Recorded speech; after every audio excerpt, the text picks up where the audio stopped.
So Governor Polis ran on a promise to lower health care costs. Did he do so? They passed something called Reinsurance. Toren Mushovic. Mushovic, that's what I said. I said Mushovic. That's a good Irish name, by the way. Did a wonderful piece for Colorado Politics on what reinsurance really is and what it means. So thanks for joining us. Thanks for having me. Before you explain to me reinsurance, explain to me the issue that reinsurance is supposed to solve. Okay, sure, yeah. So on the individual market, which is about 8% of Colorado, these are folks that are not insured by their employers or on a public plan. Are these also people that would be what we call on the exchange? Yes, yeah, right. yeah, exactly. So basically, these are people getting Medicaid supplements, but it's through the so-called healthcare exchange. Yes, got it. Yep. So they represent about 8% of Colorado, and they've had a high increase of healthcare costs, but so have the employer-based insurance companies, and so have the public plans. So what the state is trying to do is reduce the individual market or the exchange by offering this reinsurance program. So they're trying to lower the cost. I pay for my insurance through my employer, the fine, wonderful Independence Institute, but over the years, that cost keeps going up and up and up. And those years where the costs don't go skyrocketing, I find my deductible goes up and up. And when the deductible stays the same price, I find that they change the system. Instead of for the whole family, there's now deductibles for each kid. It is, we're paying more and more and more and more. Reinsurance doesn't address anybody in my situation or anybody in a employer-covered healthcare plan. It's only for individual folks, the folks who use the government exchange. Do I have that? You're absolutely correct. Okay. And to make matters even worse, reinsurance will only help out 50% of the folks on the exchange, because half of those folks, the ones that are more needy on an income basis, receive a tax credit from the federal government to help them with their deductibles. However, that's going to go away under this program because basically the federal government is shifting the funds from the tax credit to the reinsurance program. Okay. I know reinsurance is bad. I know it's a terrible, awful thing. What I don't really know is what is it? So basically, it's insurance for insurance carriers, right? And that's pretty confusing to most normal people. And one of the biggest issues I find with the government trying to help out with insurance costs is that they don't actually help out with the problem, right? The real problem of healthcare costs is at the delivery of healthcare, right? So this is the hospitals, the medical practices, that is where the expenses keep on ballooning. And reinsurance is not going to fix that problem. It's just going to basically shift the payment to other folks. Help me understand reinsurance, that it is a insurance for the insurance companies. Let me see if I've got an idea. I'm an insurance company and I'm covering these individual insurance policyholders, and oh my Lord, they cost me a lot more than I thought they would. Fortunately, I've got an insurance policy to cover me when this happens. So in other words, like an auto insurance, I don't expect to get into an accident, but when I do, I'm covered. Now I'm covered. So since I'm covered, I'm going to lower my rates a little bit because I feel comfortable that if I have to pay too much, the insurance company is going to pay for it. Do I have that? That's absolutely correct. So basically, the insurance company has two ways of reducing costs. You can increase premiums on your customers, or you can get more healthy people into the individual market. The individual market's failed at the second one, right? So they've been passing. Stop there for a second. The whole promise of Obamacare was all these wonderful, healthy people will be paying insurance by hook or by crook, by gunpoint, however we do it, and that's going to lower and pay for the insurance costs for everybody who's older and who needs insurance. That didn't happen. Nope, it did not happen. What do you mean it did not happen? They said it would happen. What happened? What went wrong? The healthy people did not go into the individual exchanges. Why? I don't know. That's a pretty complicated. I think that's something. So I'm the chief operating officer of our healthcare company. I have the same interests. I need to make sure that my healthy employees come into our system, so it lowers the cost for the more expensive folks. Every employer has the same interest. But I think it's a good question on why the individual market wasn't able to accomplish that. Were there not adequate incentives? What the issues were, not good advertisement, I don't know. But I think that's where the focus should be. Another question is using the insurance for the insurance carriers. Again, going back to the analogy, I'm the healthcare insurance company. I got to pay out too many. Fortunately, now I have this insurance. Who is that insurance company standing behind me? Is it a private company? Is it the government? Who is that insurer of my insurance company? My understanding is it's going to be a state program, so it'll be the state government, but the funding comes from two sources. First, it comes from the federal government, those tax subsidies that we talked about earlier under the Obamacare. And then the other half of it, and I think this is the biggest problem, is that the employer-sponsored insurance programs, which is about 50% of Colorado are on those health insurance programs, they're going to be, their fees are going to increase in order to pay for this small 8% of Colorado. All right, now I'm starting to get a picture of this. Help me understand it. So out of the people in Colorado, just help me with the numbers, about 8% are in this individual, I'm going to call it the Obamacare market.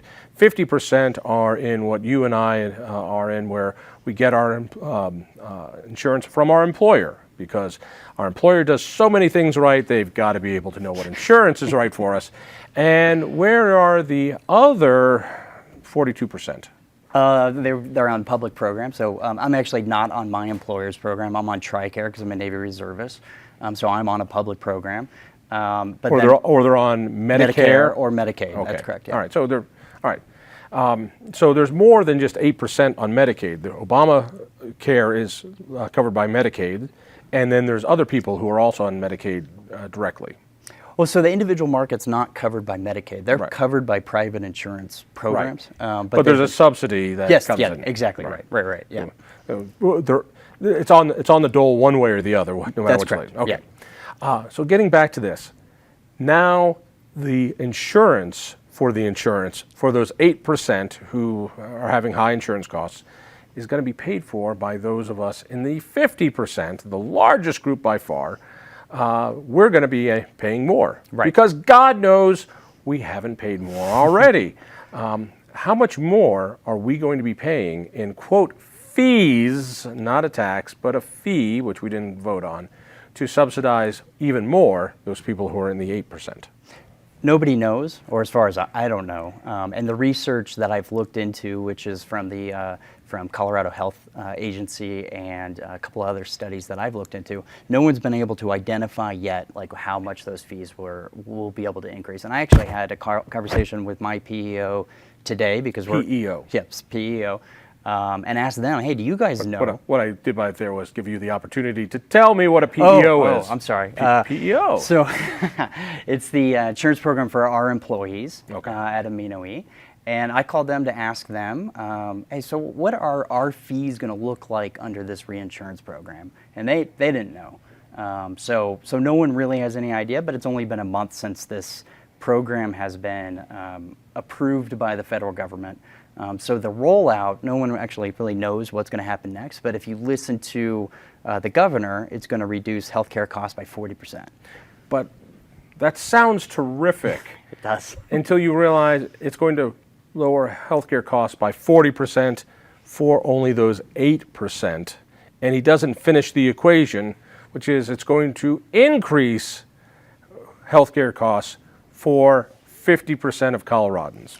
Well, and you're right, but to make matters worse, it's not even clear if it's going to reduce healthcare costs for that small percentage of Colorado or if it's going to just bend the curve for their increase. So what I've seen, the research that I've seen, is that there will still be increases on the individual market. It'll just, I don't know what the percentages are each year, but let's say it's 30%. They're going to drop down to 20% because of...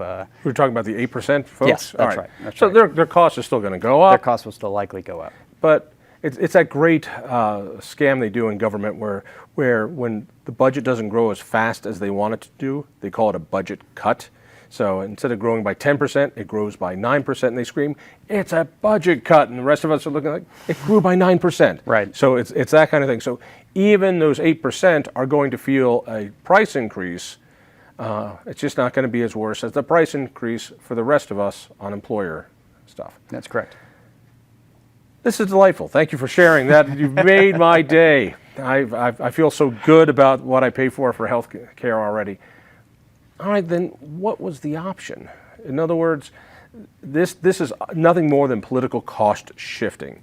The state of Colorado is superb at hiding tax increases. We call them fees, so we don't vote on them. I think of, for instance, the hospital provider fee, which is a tax every time you go to the hospital.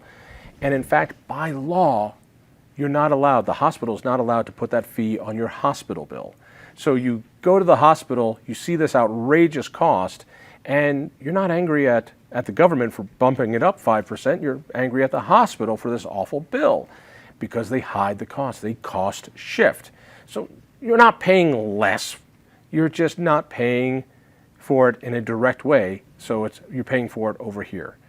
That's government. Whatever, we're going to lower the costs on whatever X is. It means that you're just going to pay more for Y, but somehow or another you'll be paying more. That's what this is, correct? That's correct. Okay. What would have been a better thing to do? I mean, this is an issue. Healthcare costs are hurting all of us, and including those people, now those 8% who are already getting sizable subsidies from the government. Got a better idea? Well, absolutely. It's complicated, and hopefully I have like 2 hours to talk to you about this. But the lights will go off, but you just keep on talking. So basically, what needs to happen is that the government, instead of worrying about complicated insurance programs, because that's what all Obamacare was and what this reinsurance program is, they need to focus on the delivery of healthcare costs at the beginning, at the patient, right? Right now we have a fee-for-service model. We need to move to an outcome-based model. Now, this is very complicated. It's not an easy thing. It's not something that just the state of Colorado is going to be able to do. But it is something that everyone, you can start at the state level and grow it to the federal level, assuming that it's a good program. But this is going to impact everybody, right? You need to get the hospitals on board. You need to get the doctors on board. You need to get the government on board. Sounds wonderfully kumbaya, but what I heard was move from fees, which is, hey, you saw the doctor for 20 minutes, I'm charging you this much. Exactly. You took these tests that you need, I'm going to charge you for the tests. I get that. My little brain works on that. What I'm hearing is, hey, I've got cancer. You cure my cancer, I pay you. Is that what you're saying? So it gets complicated for sicker patients, and it's a good point. Now, you can't go that far, right? You can't cure everything, but there are means of reducing the costs for those very expensive patients, right? So you do not want to go to a model where very sick people. All right, let's just go. I've got Right. a sore throat. I'm going to my doctor's Okay. office. How is that going to become cheaper under this plan? Well, we want to make sure that you don't go to the hospital right now, and many patients, especially ones on public funding systems, are encouraged to go to hospitals because they don't pay a copay Right. at a hospital. So we want them to go to the primary care physician, right? We want them to see their primary care physician in order to get better tracking and make sure that they're compliant with whatever the other issues that they may be having.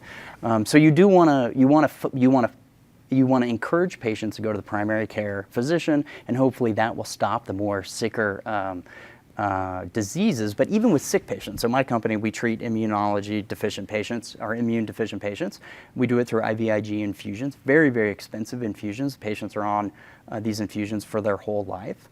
But we feel, our theory is through data capture, is that if we can keep the patients going out of the emergency room or something very expensive, then overall we're reducing the overall cost of healthcare for these patients. People want to read what you wrote and learn about it. Where do they go?